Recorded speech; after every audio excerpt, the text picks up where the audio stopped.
১৯১২ সালের ১৫ এপ্রিল আটলান্টিকের বুকে তলিয়ে যায় সে সময়ের সবচেয়ে বড় মানবসৃষ্ট জাহাজ টাইটানিক। অন্তত ইতিহাস আমাদের এটাই জানায়।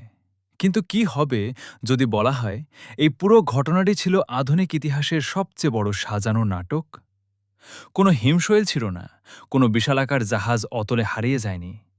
পুরো ঘটনাটি ছিল আমেরিকার চলচ্চিত্র ও বিনোদন শিল্পকে পৃথিবীর বুকে ১ নম্বর সাম্রাজ্য হিসেবে দাঁড় করানোর এক মাস্টার প্ল্যান। ১৯০০ দশকের শুরুতে আমেরিকা অর্থনৈতিকভাবে শক্তিশালী হচ্ছিল, কিন্তু বিশ্ব সংস্কৃতিতে তখনও ইউরোপের রাজত্ব। বিশেষ করে ফ্রান্স ও ব্রিটেন তখন সাহিত্য ও থিয়েটারে সবার উপরে। আমেরিকার দরকার ছিল এমন একটা গল্প যা পুরো পৃথিবীর মানুষের আবেগ, ভয় আর কৌতূহলকে এক নিমেষে দখল করে নেবে।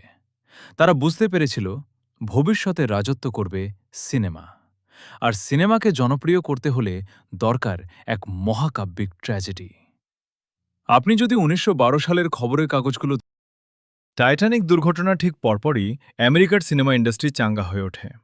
দুর্ঘটনার মাত্র ১ মাস পর ১৯১২ সালের মে মাসেই মুক্তি পায় পৃথিবীর প্রথম Titanic cinema save from the Titanic. মূল ঘটনার মাত্র ২৯ দিন পর একটি পুরো সিনেমা থিয়েটারে চলে আসা কিভাবে সম্ভব, যদি না এর স্ক্রিপ্ট আগে থেকেই লেখা থাকত? এই একটি মিথ বা গল্পকে পুঁজি করে হলিউড বিশ্ববাজারে নিজের একচেটিয়া আধিপত্য বিস্তার করে। ১৯৯৭ সালে জেমস ক্যামেরন যখন আবার সেই গল্প পর্দায় আনলেন, তা ইতিহাসের প্রথম সিনেমা হিসেবে বিলিয়ন ডলারের গণ্ডি পার করে। এটা কি কেবলই দুর্ঘটনা, নাকি ৮৫ বছর আগে রোপণ করা একটি বিজ্ঞাপনী বীজের চূড়ান্ত ফসল? যারা এই থিওরিতে বিশ্বাস করেন তাদের দাবি, সমুদ্রের নিচে যে ধ্বংসাবশেষ আছে তা আসলে টাইটানিকের নয়। ওটা ছিল ওল্ড ব্ল্যাকআউট পিরিয়ডের কিছু বাতিল লোহালক্কর, যা পরে সেখানে ফেলে রাখা হয়েছিল বিশ্ববাসীকে বোকা বানানোর জন্য। আমেরিকার মিডিয়া দিনের পর দিন এই মিথ্যাকে এমনভাবে প্রচার করেছে যে আজ কেউ এর সত্যতা নিয়ে প্রশ্ন তোলার সাহস পায় না। বিজ্ঞাপনের মূল কথাই হল, একটা মিথ্যাকে বারবার বলো যতক্ষণ না সেটা সত্য হয়ে যায়।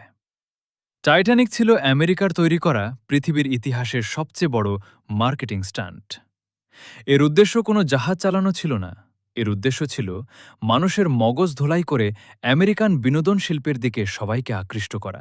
টাইটানিক আজ একটি জাহাজের নাম নয়, এটি একটি ব্র্যান্ড, একটি চিরন্তন বিজ্ঞাপনী কৌশল, যা আজও হলিউডের ক্যাশ রেজিস্টার সচল রাখছে। আসল সত্য হয়তো কোনোদিনও আটলান্টিকের তলানি থেকে উঠে আসবে না, কারণ সেই সত্যকে ঢেকে রেখেছে হলিউডের রূপালী পর্দার চোখ ধাঁধানো আলো। সিদ্ধান্ত আপনার। আপনি কি ইতিহাস বইয়ের পাতায় বিশ্বাস রাখবেন, নাকি পর্দার পেছনের আসল পরিচালকদের চিনে নেবেন?